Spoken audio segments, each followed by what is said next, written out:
현대를 살아가는 대부분의 사람에게 빚을 얻는 것은 피할 수 없는 일이 되었다고 해도 과언이 아니죠. 큰 돈이 필요한데 모아놓은 돈으로 부족하다면 우선 빌려서 충당하고 나중에 갚을 수밖에 없을 텐데요.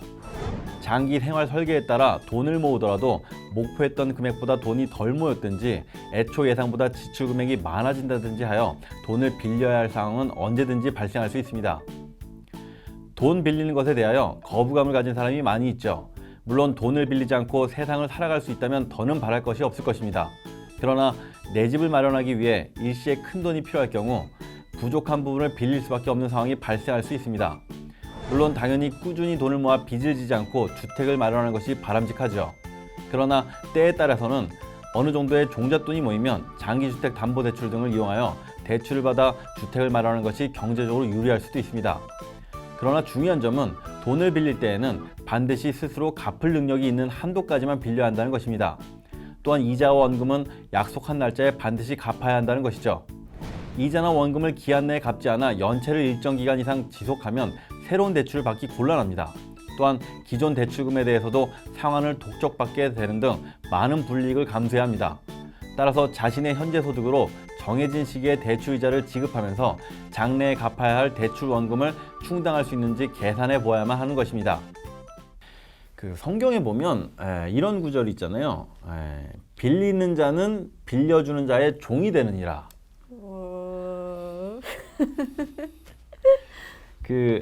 통계청 조사를 보면요, 우리나라는 금융기관으로부터 대출받고 있는 가구가 전체 한 70% 가까이 돼요. 그러니까 어지간하면 대부분 다 받고 있다는 얘기죠.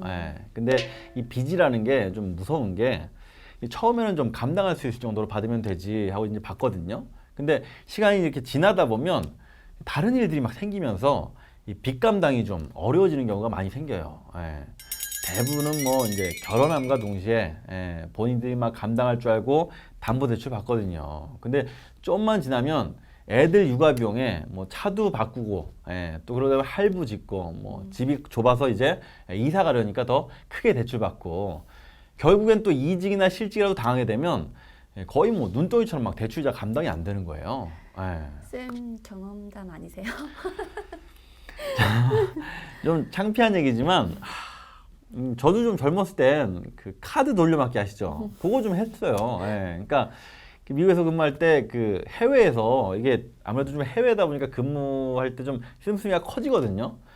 그러니까 어느 정도까지는 좀 감내할 줄 알았는데 어느 순간부터 이게 빚 감당이 안 되더라고요. 그러니까 늘어나는 건 정말 순식간이에요. 정말 조심하셔야 돼요.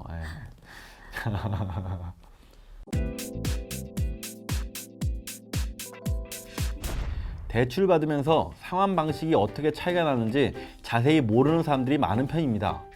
대출 상환 방식에 따라 이자가 적게는 수십만 원에서부터 많게는 수천만 원까지 차이가 날 수 있는데도 대부분 신경을 쓰지 않고 은행 직원이 설명해주고 추천하는 방식에만 따르기 때문인데요. 자신의 자금 사정을 잘 아는 사람은 은행 직원이라기보다 자기 자신이라는 점을 잊지 말아야 합니다. 자칫 무조건 은행 직원의 말만 들었다가는 자신에게 유리한 대출 상환 방식을 택하지 못하게 되어 더 많은 빚을 떠안게 될 수도 있습니다. 따라서 적어도 은행에 가기 전에 대출 상환 방식에 관해 정확히 알고 있어야 자신에게 가장 유리한 방법을 선택할 수 있는 것입니다. 그럼 대출 상환 방식의 차이에 대해 알아보겠습니다. 먼저 만기일시 상환은 소위 거치식 대출이라고도 하며 말 그대로 만기 이전에는 아무런 부담 없이 이자만 내다가 만기의 원리금을 모두 갚는 방식입니다.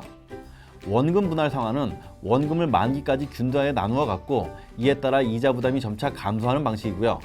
마지막으로 원리금 균등 분할 상환은 원금과 이자를 합쳐 일정한 금액을 만기까지 나누어 갚아나가는 방식인데요. 그렇다면 만기일시 상환, 원금 분할 상환, 원리금 균등 분할 상환 세 방식 중 어느 쪽이 가장 이자 부담이 적을까요? 대출금을 상환할 때 기억해야 할 중요한 원칙은 원금을 빨리 그리고 많이 갚을수록 이자 부담이 줄어든다는 것입니다.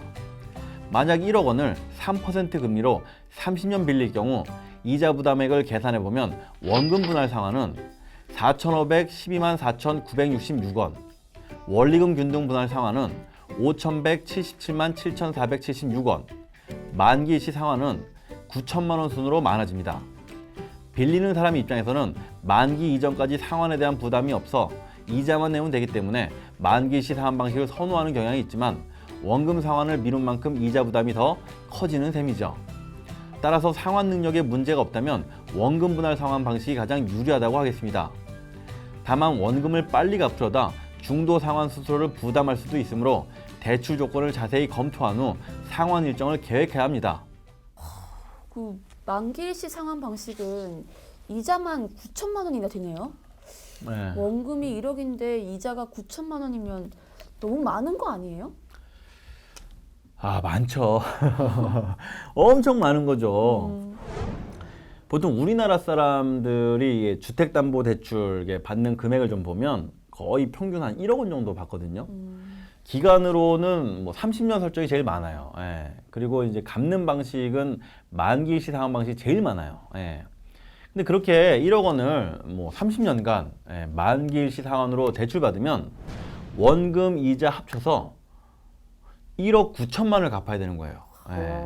이게 참 문제죠. 거의 뭐 반평생 그냥 이자 갚다가 등골이 휘는 거예요. 예. 아니 이자가 그렇게 많은데 왜 그렇게 많은 사람들이 만기일시 상환 방식으로 받는 거예요?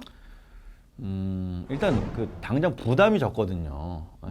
그러니까 원금 분할이나 뭐 원리금 분할로 하게 되면 일단 원금도 일정 부분 갚아 나가야 되니까 매달 이제 내야 되는 금액이 좀 상당히 많은데 만기일시로 하면 뭐 이자만 내면 되니까 금액이 좀 작아지죠. 예. 이제 매달 내기가 좀 부담이 적거든요. 게다가 그 주택 가격이 오를 거라고 예상하고 대출을 받는 경우 그냥 뭐 월세 내고 산다는 개념으로 만기일시를 선택하면 되거든요. 그러니까 나중에 이제 집값이 오르고 집을 팔면 빚을 갚을 수 있다라고 보는 거죠. 사실 또 한 가지 문제는 그 은행도 좀 문제가 있어요.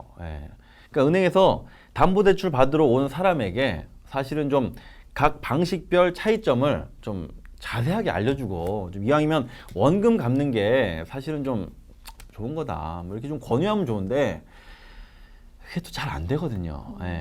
은행 입장에서는 이게 이자 많이 받는 게 좋은데 굳이 뭐 원금 분할을 막 권유할 이유가 없잖아요. 이런 건 좀 어떻게든 좀 이렇게 개선되면 좋겠는데 아무튼 뭐 이 진짜 문제는 사실은 이 주택 가격이 떨어지면 어떡할 거냐는 거예요. 그때는 자산 가치는 계속 떨어지고 있는데 내가 내고 있는 매달 이자는 이게 만만치 않으니까 뭐 더 어려울 수밖에 없거든요. 그럼 결국 이자를 아끼려면 어떻게든 원금 분할 상환 방식으로 받아야 되는 거네요? 그렇죠. 대출을 너무 쉽게 보는 순간 그 망하는 수가 있다는 거 잊지 마셔야 돼요. 그 외환위기 때 우리 부실 기업들 부채 못 견디더니 결국에 다 망했거든요. 국민들은 그때 뭐 일자리 다 잃고 그리고 글로벌 금융위기 때도 마찬가지죠. 미국도 서프라임 모기지 사태 때 뭐 부실 대출로 뭐 은행들 다 망하고 막 서민들 집 잃고 막 난리도 아니었죠. 그러니까 대출을 좀 우습게 하다간 아주 큰 코 다칠 수 있어요. 결국에는 그 이자를 아끼는 게 사실은 가정경제에서 1순위예요. 그렇다면 당연히 원금 분할 상환 방식이 유리한 거죠. 어떻게든 원금을 꼭 갚아 나가야만 이자가 이게 줄어들 테니까, 그죠?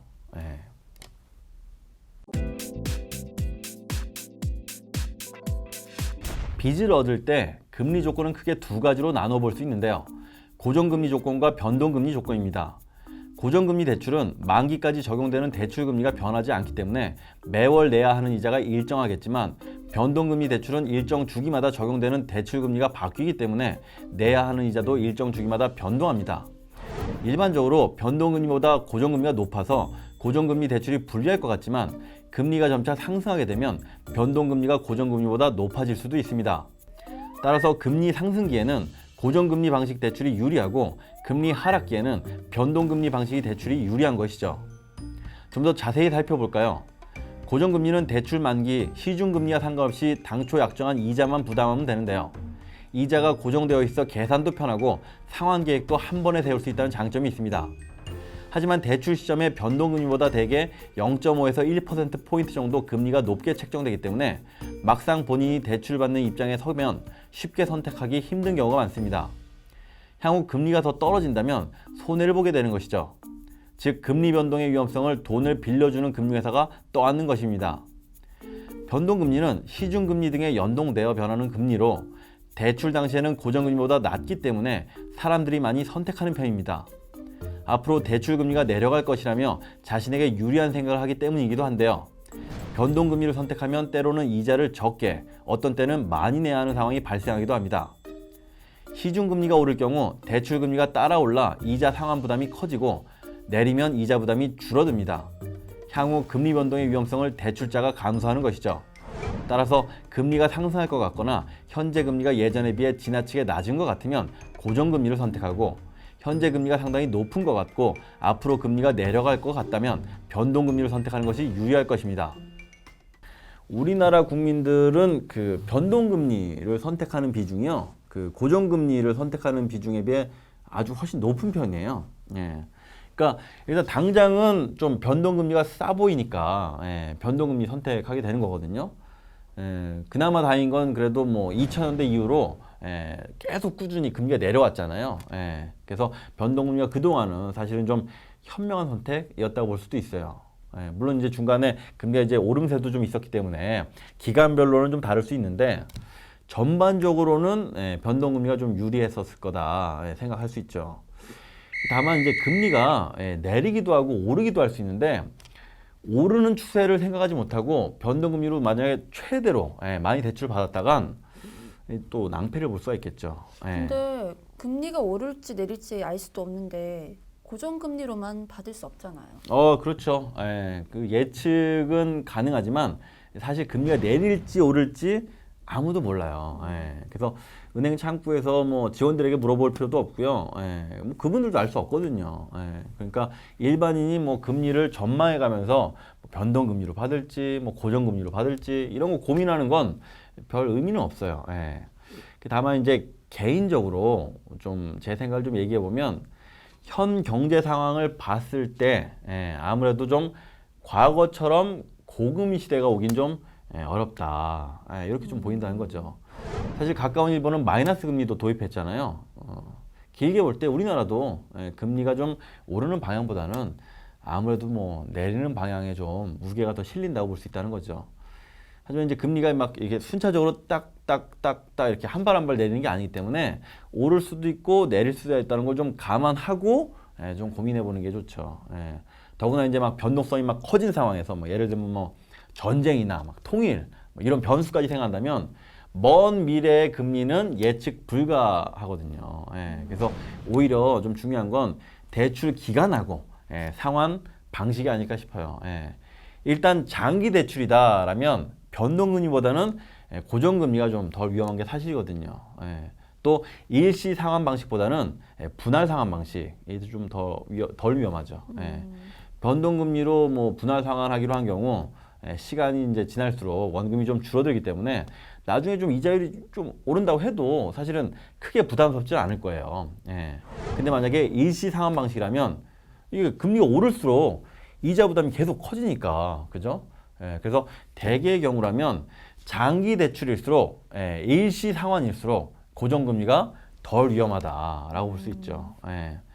또 한 가지 자기가 갚을 수 있는 수준인지 좀 따져보고 결정해야 돼요. 금리가 이제 어느 정도 좀 오른다면 매달 갚는 금액이 얼마나 늘어날지 좀 생각해봐야 하는 거죠. 그러니까 만약 이자율이 이렇게 좀 오름세다, 매달 갚는 이자가 좀 껑충 뛰어가지고 이거 내 수입만으로 좀 곤란해지는 거 아니냐, 이런 경우라도 생기면 뭐 가계 재무에 이제 빨간불이 켜지는 거 아니겠어요? 그럼 금리가 오를 수도 있다고 가정하고 이자액을 계산해봐야 한다는 얘기잖아요. 어느 정도 오를 수 있다고 가정하고 계산해야 되는 거예요? 아니, 막 10%나 20% 오른다고 생각할 수도 없잖아요. 그리고 또 그런 계산은 어떻게 해야 돼요? 맞아요. 일단 지난 10년 정도의 금리 변화를 좀 생각해 보면 이게 이제 높을 때하고 낮을 때가 좀 대략 보이거든요. 제가 알기로는 한 3에서 5% 포인트 정도, 거기서 이제 왔다 갔다 하는 거예요. 그러니까 그 정도에서 금리 변화가 좀 있을 수도 있다라고 가정하고 계산해 보는 게 좋겠죠. 그러니까 특별한 상황만 오지 않는다면 사실 뭐 약 한 4% 포인트 정도에서 계산하면 큰 무리는 없을 거다, 그런 얘기예요. 그리고 그런 계산은 사실 각 은행 사이트 들어가면 금융 계산기라는 메뉴가 있어요. 그거 이제 클릭해가지고 활용하면 되고, 또 검색 포털 사이트에다가 뭐 금융 계산기, 뭐 대출 계산기 이렇게 좀 검색해 보면 꽤 많이 떠요. 예. 그리고 아니면 뭐 요즘에는 또 핸드폰 많이 이용하시니까 스마트폰에 그 모바일 앱 이런 거 검색에다가 금융 계산기, 대출 계산기 이렇게 쳐가지고 다운받아서 써도 되고요. 저도 뭐 다운받아서 쉽게 쓰고 다녀요. 예.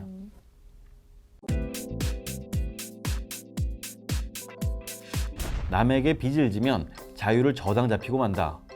로마의 작가이자 시인인 푸블릴리우스 시리스의 말입니다. 노예로 이탈리아에 팔려왔지만 재능을 높이 산 주인에 의해 해방되고 교육받아서 결국 작가가 됐다고 합니다.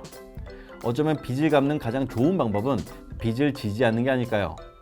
돈에 얽매이지 않고 돈을 바로잡는 삶, 충전스쿨의 양보석이었습니다. 감사합니다.